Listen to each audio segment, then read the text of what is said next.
Bonjour à vous, les mondes de la Bretagne galaise. Et il me fait plaisir de parler avec entre vous, même s'il aurait mieux aimé être en direct.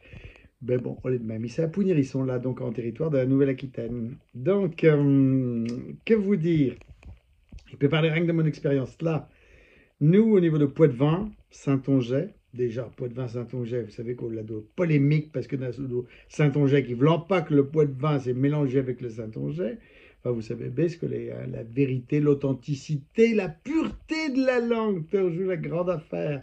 On va d'ailleurs avec la langue unifiée. Donc nous y avons finalement une grande chance. Le fait d'être en arrière, par exemple d'Auberton, de ne pas avoir de langue unifiée. On nous permet d'avoir toute cette diversité qui finalement est bien mieux acceptable et qui est peut-être une chance pour nous, grâce au numérique d'ailleurs, parce que le numérique nous permet de rendre compte de variétés dialectales bien mieux que l'écrit.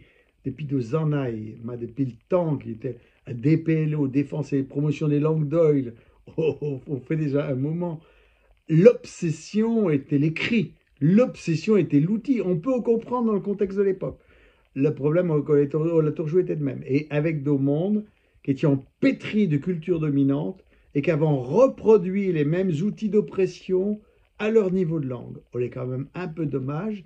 Et on a fait des espèces de baronnie de monde qui pensant avoir une vérité intrinsèque. Enfin, chez nous, elle est de même. Ils pensent que chez vous, pas être de même. Parce que vous êtes au monde béret plus fin dans la mesure où vous avez été pris dans l'étau coincé entre les Bretons et les Français, au fait de monde qui sont sans doute plus résilients. Voilà.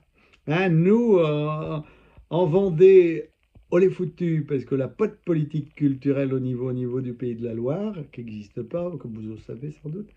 Alors qu'en Deux-Sèvres, en Poitou plus largement, la chance qu'il y avons d'être dans une région, avoir que la trois langues et une obligation d'une certaine équité entre les trois langues, avec l'occitan, avec le basque, il y avons une chance de pouvoir faire reconnaître un certain nombre d'actions. Mais partons de tellement loin, il y a tellement rien qui se fait par rapport à vous, aux outils pédagogiques que vous avez, aux outils divers et variés que vous êtes en train de mettre en route grâce justement à l'action de la région.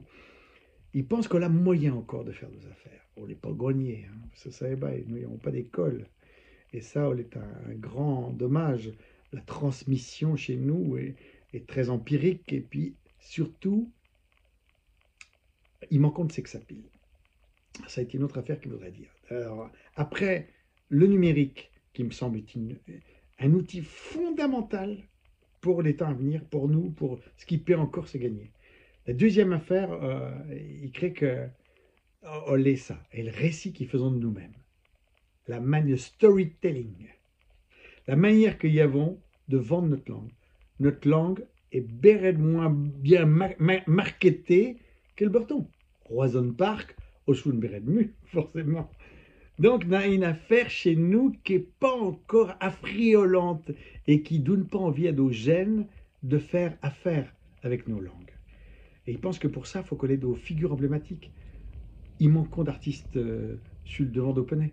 Ils manquent de ça. Nous, tout le mouvement associatif a dévalorisé les professionnels parce qu'il était de la trahison.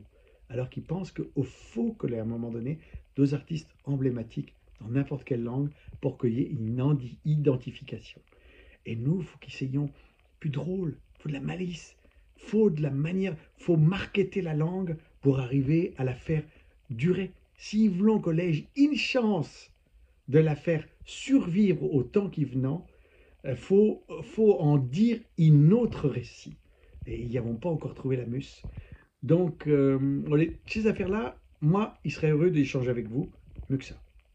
Donc, il vous sape la goule, il vous bise, il espère que vous allez vous entretenir d'affaires intéressantes et pas vous perdre chacun dans vos petits nambourés, parce que c'est ça le problème de nos militants, souvent avec un nombril un peu trop fort. Alors, il vous dit ça parce qu'il c'est à Pounirisson, qui est un endroit où on fait du sauvetage de nombril trop oppressant. On a nos égaux démesurés dans le monde militant et il faudrait certainement les mettre en veilleuse pour arriver à avoir une action concertée qui s'agit efficace. À bientôt.